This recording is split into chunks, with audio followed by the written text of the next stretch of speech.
Hola, soy Albert Einstein. A menudo, el mundo me recuerda como un anciano de cabello revuelto y fórmulas complejas en la pizarra, pero antes de ser ese hombre, fui un buscador que tuvo que aprender a caminar por los pasillos de la existencia sin más guía que su propia intuición. He decidido relatar mi paso por este mundo, no a través de fechas biográficas secas, sino mediante símbolos universales que componen el viaje del alma. Este primer paso comienza con el arquetipo de el loco, aquel viajero que camina hacia lo desconocido con el equipaje ligero y la mirada puesta en un horizonte que solo él puede ver. Capítulo cero. El loco. El salto a la libertad del espíritu. Mi viaje bajo esta influencia comenzó en mi infancia y se extendió por una juventud errante. En la rígida Alemania de finales del siglo XIX, yo era un niño callado, un joven que habitaba en los márgenes de lo que la sociedad consideraba normal. Durante mucho tiempo fui considerado lento. Tardé en hablar. Mis maestros en la escuela alemana me veían como alguien desenfocado y el sistema escolar prusiano, con su disciplina de cuartel y su énfasis en la memorización mecánica, me resultaba una prisión asfixiante. Mi vivencia con este símbolo fue la del eterno forastero. Mientras el mundo esperaba que yo fuera un alumno productivo y obediente, yo habitaba en un estado de inocencia cognitiva que mis superiores confundían con falta de capacidad. Aprendí que habitar este estado de aparente locura es una condición necesaria para el verdadero descubrimiento. La sociedad nos obliga a llevar mapas trazados por otros, pero el pensador libre debe estar dispuesto a caminar hacia lo desconocido sin mapa alguno. Mi rechazo a la autoridad no era un acto de rebeldía vacía, sino la necesidad de mantener mi mente libre de prejuicios. El conocimiento establecido actúa, con frecuencia, como un peso que intenta anclarnos a lo que ya sabemos, impidiéndonos saltar hacia las nuevas dimensiones del pensamiento. Mi vivencia me dictó que, si quería cuestionar los cimientos de la realidad, debía despojarme de la vestimenta del orgullo académico y permitirme ser visto como un insensato por aquellos que temen lo incierto. En mi juventud, este espíritu me llevó a huir del modelo prusiano. Abandoné la seguridad de mi entorno natal para convertirme en un vagabundo intelectual, sin trabajo ni reconocimiento. Pero en ese estado de nulidad social experimenté la libertad más pura. Comprendí que la imaginación es mucho más importante que el conocimiento acumulado, pues el conocimiento está limitado a lo que ya existe, mientras que la disposición de quien se atreve a ser un loco abraza la totalidad de lo posible.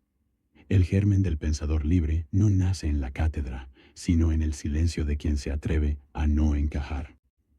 Esta etapa de mi vida me enseñó que la genialidad es, ante todo, una predisposición del espíritu. Para entrar en el templo de la comprensión universal, uno debe hacerlo con la mente de quien no sabe que hay cosas imposibles. Mi aprendizaje con este primer paso fue aceptar mi propia excentricidad como una brújula sagrada. Si alguna vez te has sentido perdido, o si sientes que no encajas en los moldes que la sociedad ha construido para ti, recuerda que los destinos nuevos solo son alcanzados por quienes no siguen los caminos viejos. No temas al precipicio de la duda, es allí donde la realidad se revela ante quienes se atreven a saltar. En el viaje de la vida, todos empezamos siendo ese viajero que se atreve a dar el primer paso sin garantías. Si te has sentido identificado con esta sensación de no encajar o de buscar un propósito más allá de lo establecido, me encantaría leer tu experiencia en los comentarios. ¿Cuál ha sido ese momento en el que te atreviste a confiar plenamente en tu intuición a pesar de lo que dijeran los demás? Capítulo 1. El mago. El despertar de la causalidad invisible. Si mi naturaleza inicial fue la de un buscador sin rumbo, mi encuentro con el primer arquetipo de poder y enfoque ocurrió cuando apenas tenía 5 años. Estaba enfermo en cama, confinado a un espacio pequeño que contrastaba con la inmensidad de mis pensamientos incipientes. Mi padre, buscando aliviar mi tedio y estimular mi curiosidad, puso en mis manos un objeto que cambiaría mi destino para siempre, una brújula de bolsillo. En el lenguaje de la vida, Aquel momento representó mi encuentro con el mago. Este símbolo encarna a aquel que tiene los elementos de la naturaleza sobre su mesa y, mediante el uso de sus herramientas y su voluntad, comienza a comprender y transformar la realidad. Para mí, la brújula no fue un simple juguete, sino la primera herramienta sagrada que me permitió asomarme al orden oculto del mundo. Mi vivencia con este despertar fue la de un asombro que me sacudió hasta la médula. Al observar esa aguja metálica, siempre buscando con determinación el mismo punto en el espacio vacío, a pesar de mis intentos por desviarla o girar la caja, experimenté un escalofrío que todavía puedo recordar con total nitidez. Aprendí en ese instante que nada en el universo está realmente vacío. Aquella aguja no se movía por capricho ni por una magia caprichosa. Obedecía a algo invisible, algo que actuaba con una coherencia absoluta en un reino que mis sentidos ordinarios no podían percibir. El mago me enseñó que la realidad es una estructura de hilos invisibles de causalidad, y que mi labor no era inventar leyes, sino convertirme en el traductor de esa magia natural que es, en esencia, la física. En esta etapa de mi niñez, el aprendizaje fue concreto. El universo es comprensible. El mago sostiene su vara hacia lo alto para recibir la inspiración y señala hacia abajo para manifestarla. De la misma forma, sentí que mi mente podía ser el puente entre el misterio insondable y la razón matemática. Aprendí que el asombro científico es la verdadera varita mágica del buscador. No basta con observar el fenómeno exterior. Hay que tener la voluntad de penetrar en el porqué detrás del movimiento. Aquella brújula me dictó que detrás de lo que vemos hay algo profundamente oculto, pero soberano. Fue el fin de mi ignorancia pasiva y el comienzo de mi búsqueda activa como un joven alquimista de la verdad. Mi vivencia me enseñó que la inteligencia es la capacidad de discernir el orden dentro del caos aparente. Como el artesano que conoce sus materiales, yo empecé a intuir que los materiales de mi vida serían los conceptos de la lógica y la observación empírica. El mago me mostró que el conocimiento no es una carga pesada, sino un conjunto de llaves que abren las puertas de la percepción. Aprendí a amar la precisión y a desconfiar de las explicaciones superficiales. Si una aguja podía ser dirigida por una fuerza invisible a través del aire, ¿qué otras fuerzas invisibles estarían moviendo los planetas o la luz misma? Esta fase de mi vida fue el nacimiento de mi determinación intelectual. Comprendí que, para dominar el arte de la comprensión, debía aprender a usar mi intelecto con la misma destreza con la que un mago maneja sus símbolos sobre el tapete. El aprendizaje fundamental fue que la naturaleza no es un conjunto de accidentes, sino una elegancia suprema que espera ser descifrada. Al sostener esa brújula, dejé de ser un niño observador para convertirme en un aprendiz de los misterios del cosmos. Aprendí que la verdadera magia no es el engaño de los sentidos, sino la revelación de la verdad que se esconde justo debajo de la superficie de lo cotidiano. Aquel pequeño regalo de mi padre encendió una llama que nunca se apagó en mi interior. Todos tenemos un momento en la infancia que nos define, un objeto o un suceso que nos muestra que el mundo es mucho más grande de lo que parece.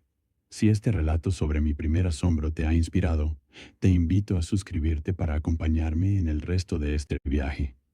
Me interesa mucho saber tu historia. ¿Cuál fue esa brújula en tu vida que te despertó la curiosidad por lo invisible? Capítulo 2. La papisa. El silencio de la gestación.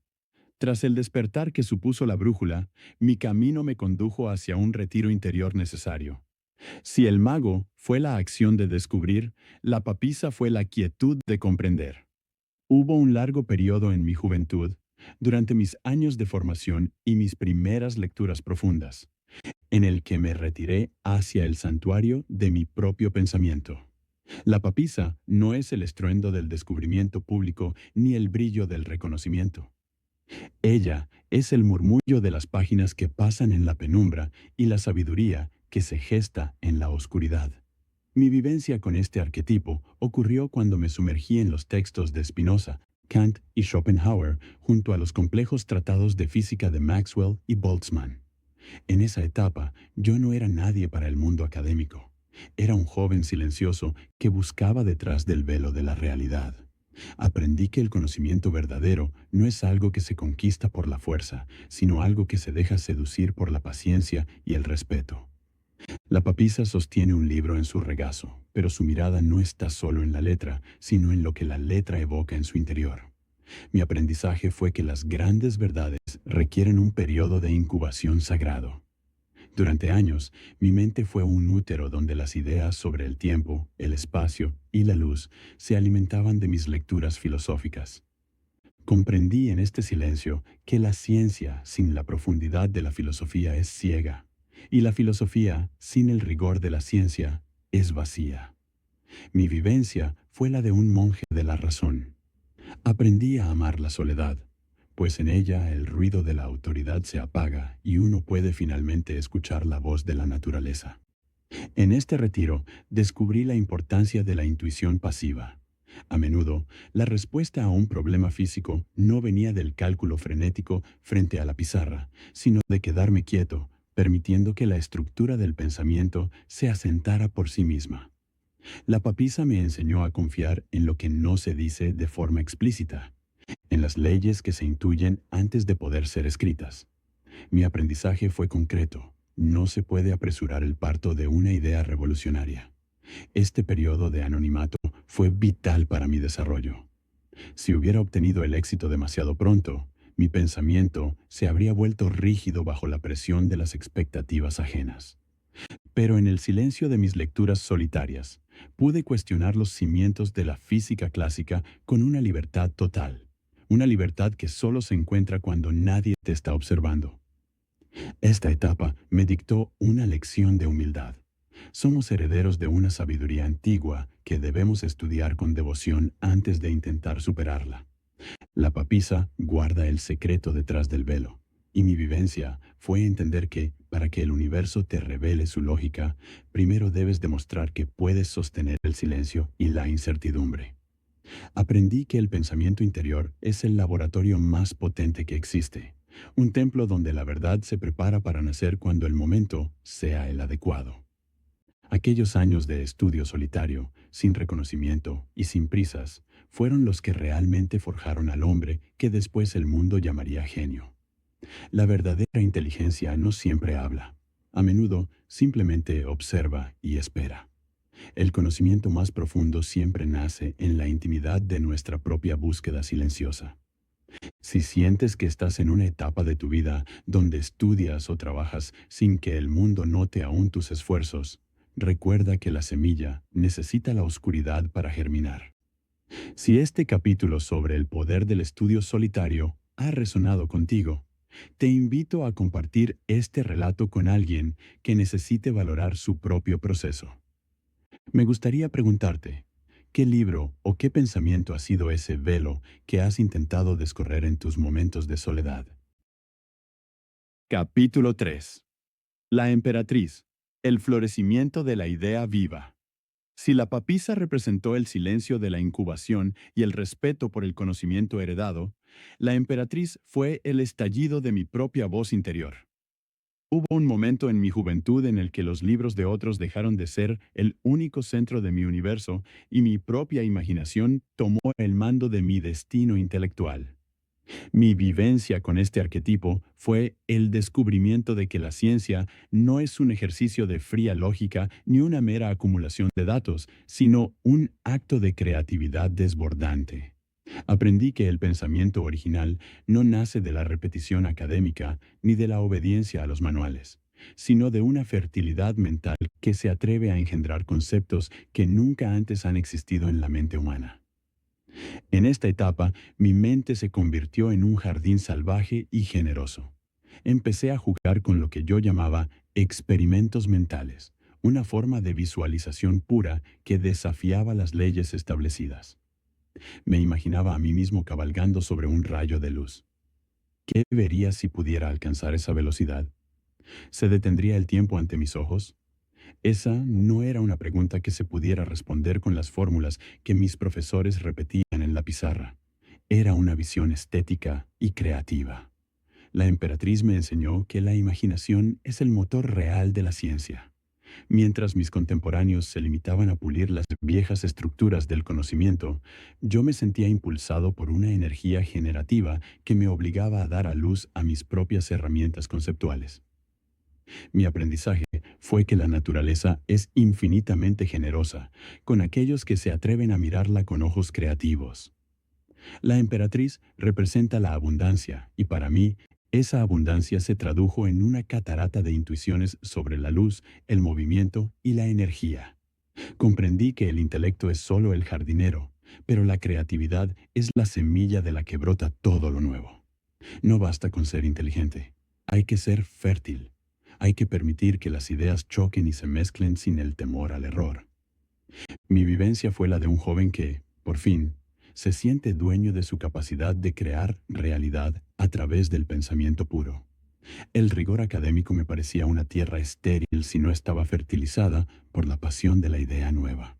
Aprendí que el pensamiento creativo debe dominar sobre la técnica si se busca alcanzar la verdad universal. Si te limitas a seguir las reglas establecidas, solo obtendrás resultados conocidos. Caminarás por senderos ya trillados. Pero si permites que la emperatriz de tu mente florezca, puedes ver conexiones donde otros solo ven datos aislados. En este periodo, mi vida se llenó de una confianza vibrante. Sabía que las ideas que estaban naciendo en mí tenían la fuerza de la vida misma. Eran jóvenes, audaces y, sobre todo, eran mías. Comprendí que la ciencia es una de las formas más elevadas del arte, pues ambas requieren el mismo salto de fe hacia lo desconocido. La lección de este arcano fue clara. La verdad no es algo muerto que se encuentra oculto en un rincón. Es algo que nace y crece a través de nuestra propia capacidad de imaginar lo que aún no es. Mi vivencia me dictó que la lógica te llevará de A a B, pero la imaginación te llevará a todas partes. Al abrazar mi capacidad creativa, dejé de ser un estudiante de la realidad para convertirme en un creador de teorías. Aprendí que cada idea original es un acto de amor hacia el universo, una forma de honrar la complejidad de la creación a través de nuestra propia capacidad de asombro y generación. La creatividad es el pulso que mantiene vivo al intelecto. Sin ella, la ciencia sería solo una oficina de archivos olvidados. Si alguna vez has sentido que tu imaginación te lleva por caminos que otros no comprenden, recuerda que ahí es donde reside tu mayor poder. Te invito a suscribirte para seguir explorando cómo estas fuerzas dieron forma a mi vida. Y dime en los comentarios, ¿en qué área de tu vida permites que tu creatividad domine sobre las reglas establecidas? Capítulo 4. El emperador. El muro de la estructura rígida. Si mi fase anterior fue un estallido de creatividad y libertad, pronto me encontré de frente con la fuerza opuesta, el límite, la norma y el juicio inflexible. Mi vivencia con el arquetipo del emperador no fue la de quien ostenta el poder, sino la de quien sufre su peso desde afuera.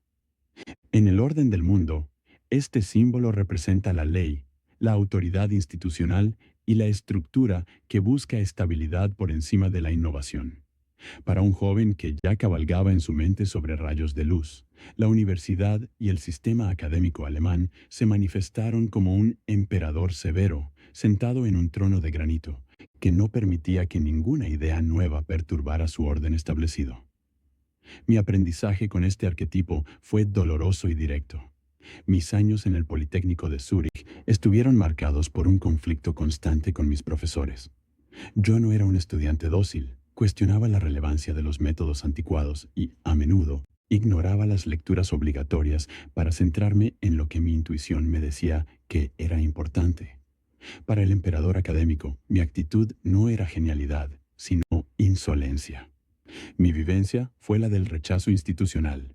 Mis profesores, como Heinrich Weber, vieron en mí a un joven demasiado brillante pero incorregible, alguien que no respetaba el escalafón.